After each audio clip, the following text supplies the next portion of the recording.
is going on, everybody? Welcome back to another late night in the BrewLab with me, Lone Fox, your Brewmaster-in-Chief. And tonight, in the BrewLab, I'm coming at you with a mono-green Stompy deck. I just wanted to go back to Aggro, man. I really have been missing it. I tried some Rakdos Viper stuff, and it was almost going to be tonight's video. It's almost there. This is a doozy, but it's coming. As well as Sultan Mill. But again, they're kind of more like control-based, mid-range piles. I needed to just refresh my true self, my nature as a MTG player, and just get back to some good, clean aggro. And I haven't done green in so long. I thought it's time to see whether this has any footing in the meta, especially when it comes to best of one, especially considering it did get a lot, and I mean a lot of really cool new cards. And the thing with green is you don't want to, you need to put just creatures, lots and lots of creatures, and you don't want to have then to put interaction. So if your creatures double as interaction and provide more than one service, then that's exactly what you want. And the latest set has given us a couple of really good green cards that do just that. So without further ado, let's jump into tonight's brew, simply called Green Aggro. And the new creatures I mean is creature number 1, Keen-Eyed Curator. It's not only just a 2-mana 3/3, but it's graveyard hate. Ta-da! Plenty of reanimating shenanigans, deck that cares about how many spells you have in the graveyard, or whatever the case might be. You can just slowly but surely completely exile those cards from the game. Bye-bye. Off you go. Even things when I mean, it might not happen that often in this particular deck, but like when your Aklazot dies, the Deepest Betrayal, and then it momentarily goes into the graveyard before it comes back as a land, you can quickly just eat it from the yard with your Curator. And if you've eaten 4 different card types, then it gets +4/+4 and trample.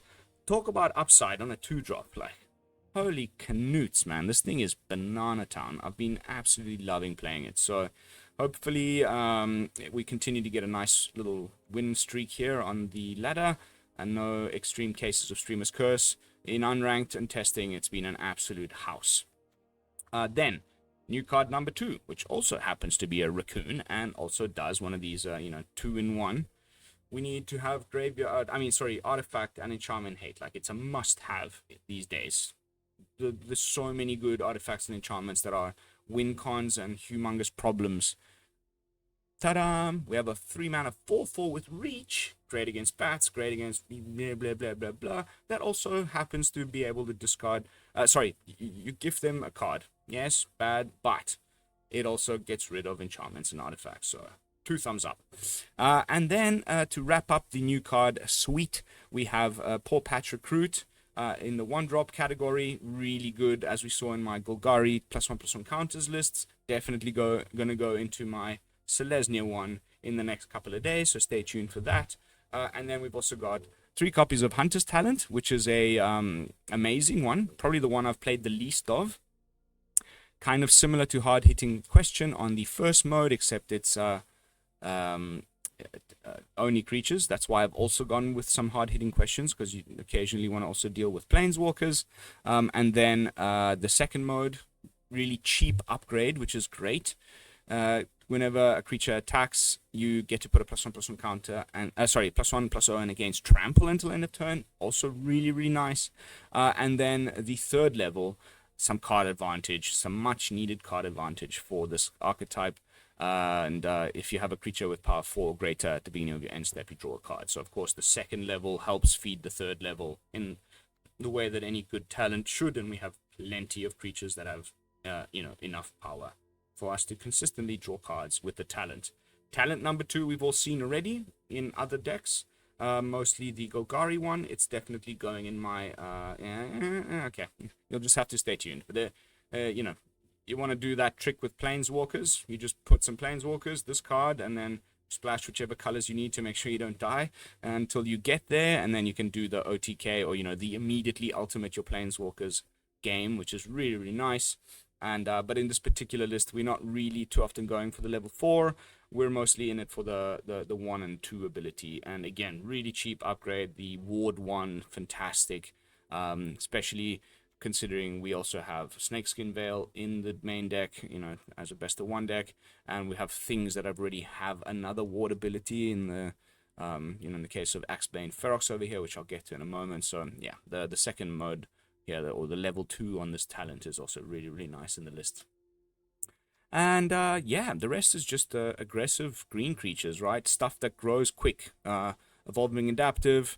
Pretty much any other creature in the deck that we play on top of it, it'll get a little bit bigger, and so you can start applying pressure right away. Pawpatch Recruit I've already talked about. Good on turn 1, good on turn 3. Opponent goes to remove your creatures, you get more counters. It's a fantastic card. And then I think green needs haste to be an aggro deck. So between the Hydra and the Ferox, we have 2 hasty boys, and the Hydra can potentially be massive. You know, when you've just about gotten them dead, and then they hit you with the Sunfall, you need to be able to next turn top deck or either play from your hand something with haste to continue to apply pressure, because green is notoriously bad at getting back onto the board. So I thought the Hydra finally getting to play this card a little bit. Love the card, just haven't really found the perfect place for it quite yet. And then Sentinel and 1 Polukranos Reborn wrapping up our 3-drop slot, and that is the deck. 20 forests, 2 Mishra's Foundries, nothing crazy in the mana base. Let's jump into some games and see how green aggro does on the best of 1 Mythic ladder. I'll keep Rakdos, Viper, and all this other stuff for future videos. But yeah, I've kept the Selesnya list even out of my... It's not on Untapped, you won't find it in my deck thing. I think I've come up with something potentially meta-breaking finally again, because I'm like 92%. I've been testing out all sorts of stuff and just really not having it work, so fingers crossed. No 1-drop. Wow, that sucks. Rizzo. What's up, Rizzo?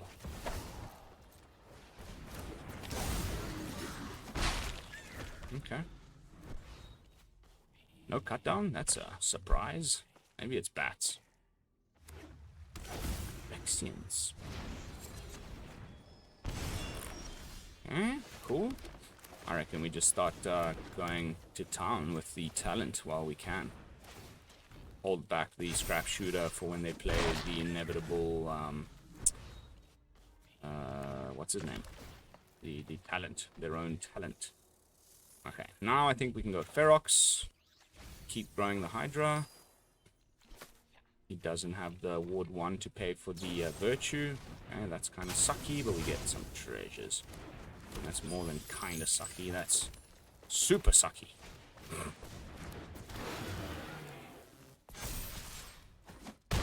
What should be Liliana next?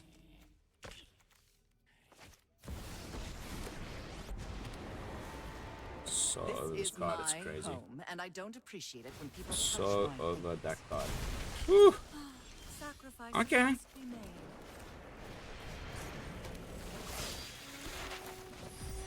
So no gifts.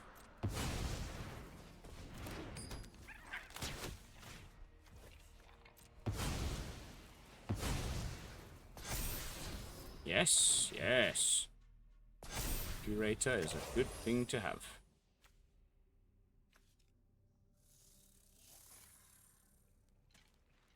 Opponent is really struggling with the mana. And I had to put 2 creatures down just in case it's another one of these edict effects. Super annoying. But the adventure side of the Virtue ain't doing nothing here. Cool. I would have taken the other one, because this has Vigilance. Really? You're plussing?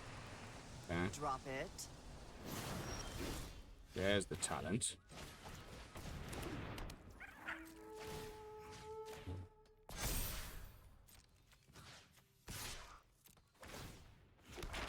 Let's get rid of you. And I will not use the map now. It's probably going to be shielded. I knew it, bro. These people just can't help themselves. A fight? And you think you can win? Which is why I kept the Mishra's Foundry. I could have tapped it too. Off you go. That's game. Sorry, bud. Sent packing. Bye!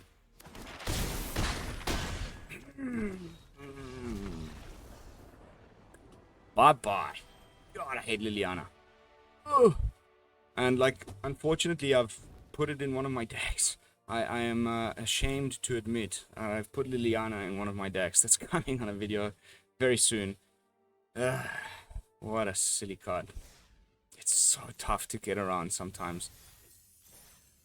It gives me, like, PTSD. I always have to have a way of dealing with Planeswalkers, even though there's not that many really in the format.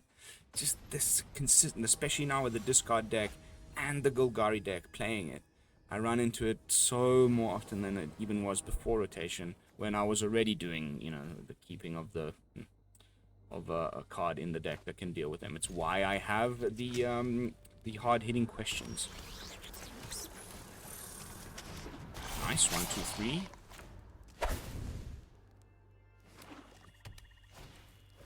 Oh. This card, it drives me nuts.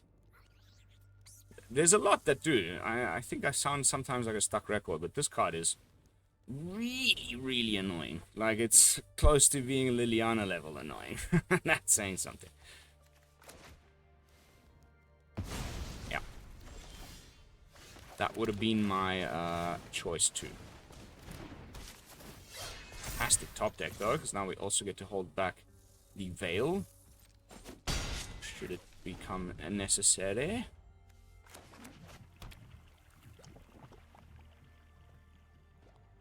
Could be just a... Okay, thanks. Weirdo.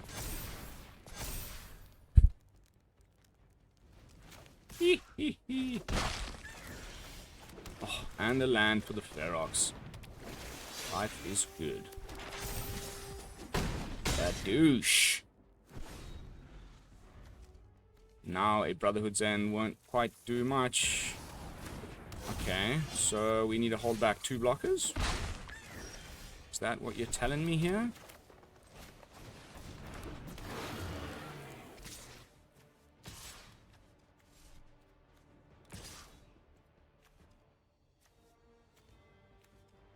Oh yeah, one of our things has vigilance. Epic!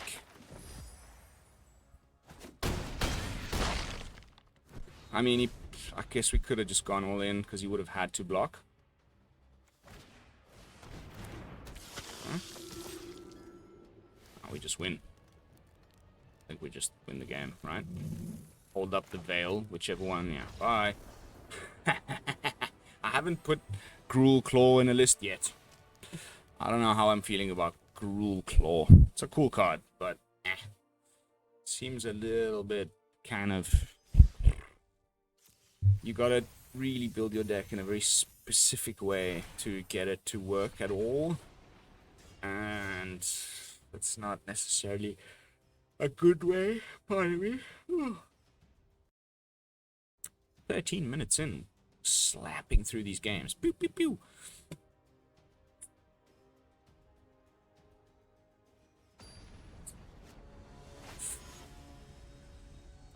Morose Machoke. Morose Machoke. One more land and we're cooking. So I guess we give it a try. We're on the draw. We may draw one. And we anyway have at least a nice 1-2 punch to see what the top of the deck can hand us until that point. Sure. That's a keeper. Swifty boy. Yeah. Ooh. Okay, red should be okay as long as we draw lands, because our creatures are too big to remove.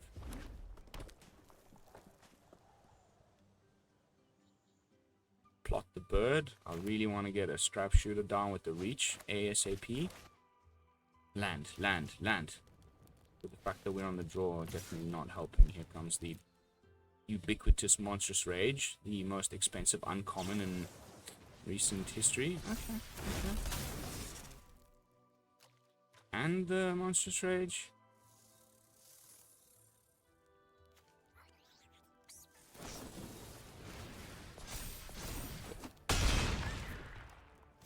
I say cool because I don't know. I'm feeling a little bit. I don't think we can race here yet. We found the land though, so that's nice.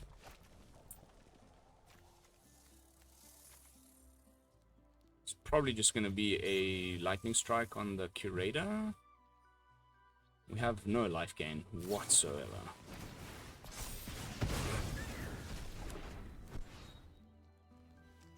Obviously in here for the mirror. Nice. What? Why would you do something so stupid? I don't get it. Okay.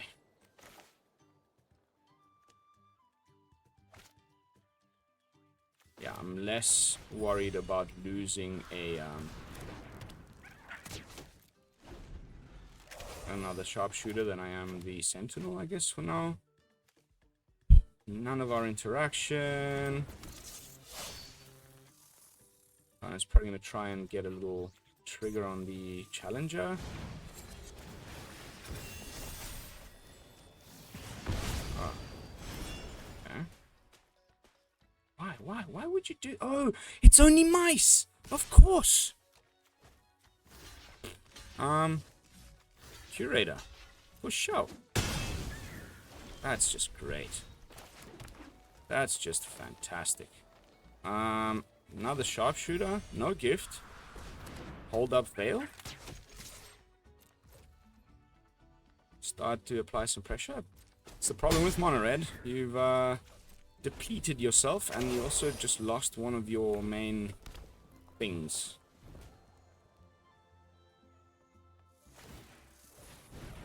Please swing. I mean, he won't, right? Surely. He can't. So he just takes 8.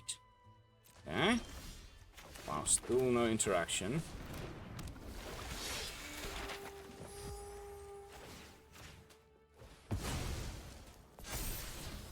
Nah.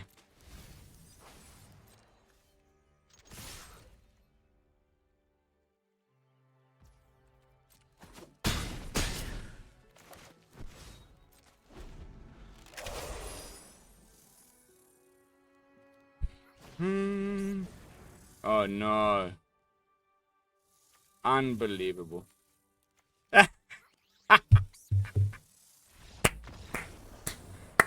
Never. Always hold back 2 against mono red when your back is against the wall. That's I can't tell you how many times I've forgotten that lesson. Case in point. We just had one more blocker, would have been fine. Didn't have the blocker. For those of you who don't know, haven't read that card, it's basically like, there's another one that's also in the format, can't remember the name of. It would have made my one blocker unable to block, and then he would have given himself double strike. That's terrible. Cannot believe I just did that. We could have easily won that game. That was a huge misplay. Holding a subpar hand.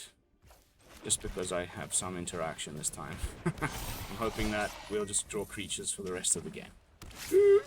Orzhov means lockdowns. Ah! Thank you.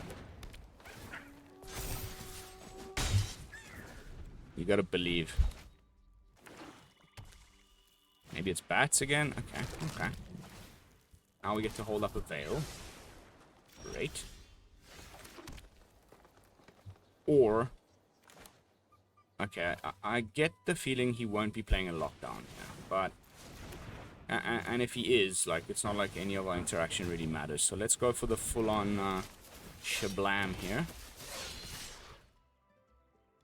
It's more likely he'll try and just remove something with a, you know, a single target. Nice. Yeah, mono green, mono green. Ooh, ooh, ooh. You know how much good it would be for the format if there was a good aggressive green deck. It would be amazing. Like, just this de facto that red-based prowessy type decks has to be the best aggressive deck in the format for so long, and now we've gone into a post-rotation, and it still is. It would really help, I think, everybody's fatigue of seeing, you know, Swift Spears and whatnot, to just have a green-based aggressive deck would be so cool. Which was also part of the reason why I played the, what's it called?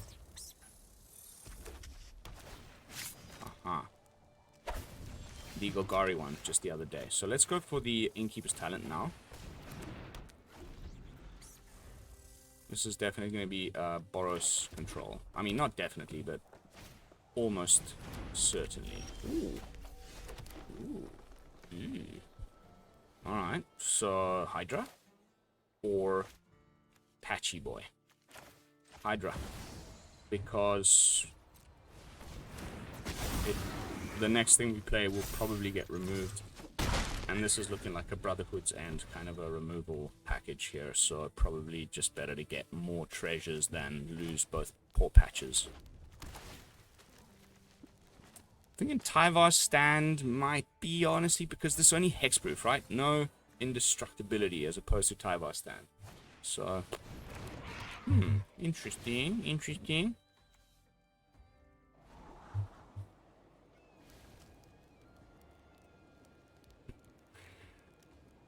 Felt the need to give Papa a little hug midstream.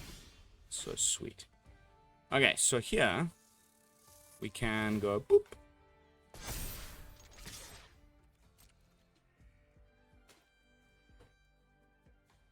Not what I was expecting at all. You know, these days I see Elegant Parlor in I think here comes the. Wow, really? Okay, no. So let us go and talent away this loyal steed and hold up a veil.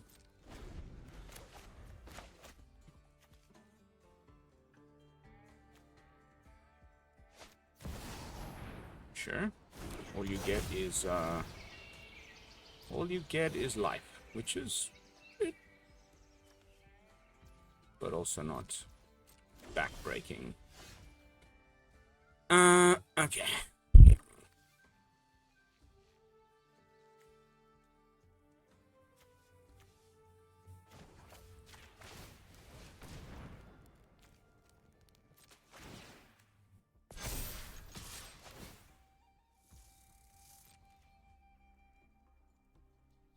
This Hydra is rapidly getting very much out of hand. And now it's at the point where it's probably only Get Lost that can really deal with it, and we have the answer. Command Cell, and the fact that this has Vigilance as well. Oh, I love this card. I'm so happy to play it. There's a deck I want to make with, like, all will be one. There we go. You also need to Get Lost. Any double spell here?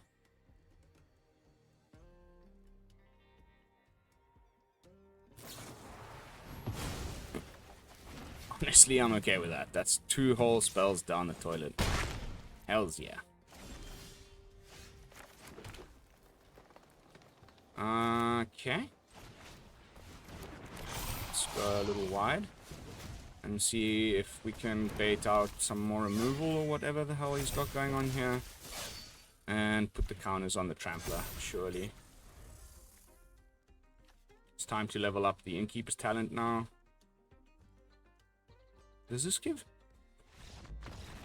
With counters, any counters. So even the oil, obviously, yeah, I've seen that in action. Because your Planeswalkers get Ward 1 with their loyalty counters. So any kind of counter gets Ward 1. Innkeeper's Talent, man. Probably the breakout, like, best card of the set or something like that. I don't know.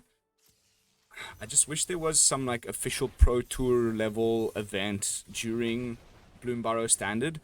There's lots of, like, smaller but still big, stuff in Japan and whatnot going on, which give us good results. But the next Pro Tour level event is going to be with Duskmoor and Standard, and at Worlds. It's going to be so sick. I can't wait to watch that. Oh my god, finally. I love Worlds. It's one of the best times. Okay, we're playing Mr. 250 card pile. Let's see.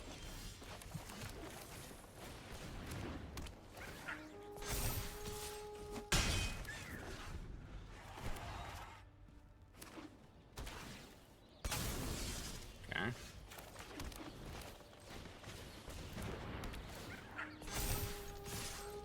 It's temp lockdown, then we just need to get back all of our creatures with a well-timed raccoon man. What's his name? The Keen-Eyed Curator. Let's just hope he goes for like a removal on something here. And then we'll just chill. Yep. As thought.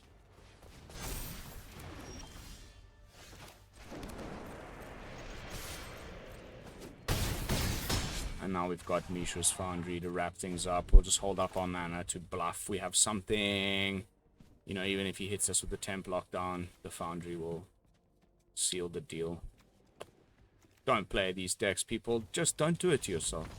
It's not a good idea. Ever. Unless you, like I've said this many times on camera, unless you're playing Yorion in Historic or whatever, there's no reason to play more than 60 cards. Whoop. 1 second.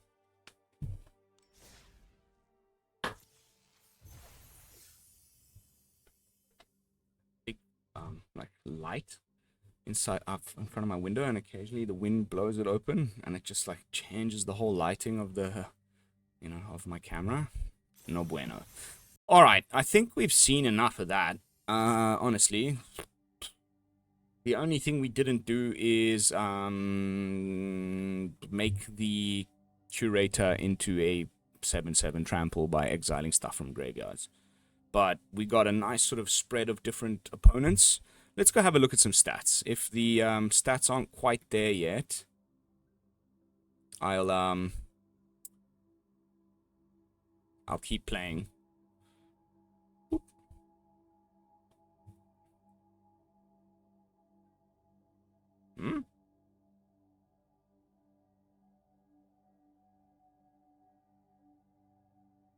Yeah, why isn't it showing? Excuse me? My untapped is open? That's weird. Oh, I'm not logged in. Ha! That's why. These are my visible decks. Beg your pardon. 2 seconds. Sometimes just decides to log you out for no particular reason.